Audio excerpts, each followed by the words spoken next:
Hey Jazz, this video is to illustrate how to complete the why government lesson. So what you're going to do is this is basically part two to Monday's lesson when we learned about the enlightened thinkers and did that role playing lesson.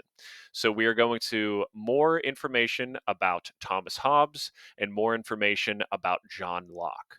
So essentially you're going to learn about these two people on a greater level. Remember, Thomas Hobbes was all about big, strong government.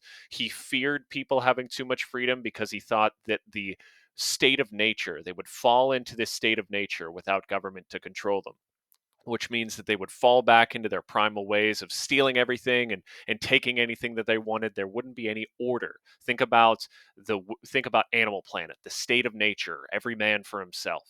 We don't want that. And Thomas Hobbes is saying that with big government, we can control that.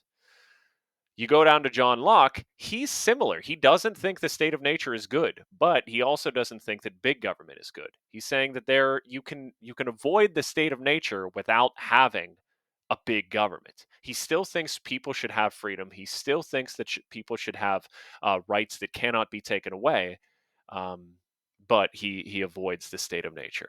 So essentially, what you're going to do is you can listen to the audio recording and follow along with these two pages.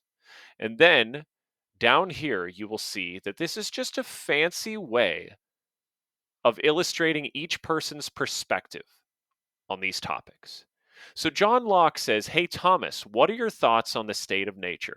So right here, you would just say, "I believe that the state of nature is blah, blah, blah. And a large government prevents the state of nature from taking over." Right? So that is just you're going to give how Thomas Hobbes would respond to that question. Then John Locke asks another question. Interesting. So Thomas, how would you describe the social contract? Now you just type here, I think the social contract is blah blah blah. You're just answering the question. This is just a unique way of going through comprehension questions. Now it's Thomas Hobbes' turn. Well, John, what are these natural rights that you believe all people should have? What do they mean? I think all people should have life, liberty, and so on, right? And then you explain why he thinks they should have them.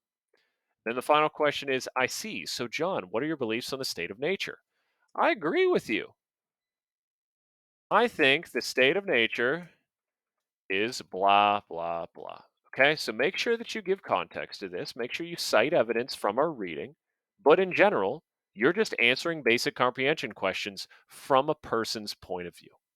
So if I asked, what does Thomas Hobbes think about the state of nature? You wouldn't have a hard time with that. So just consider it that that's basically the same thing as you're being asked here. Remember, the activity says, what would I say? And that's what you're doing. What would this person say based on what you learned in this reading? All right, Jazz, any other questions, you let me know, but hopefully this video helps.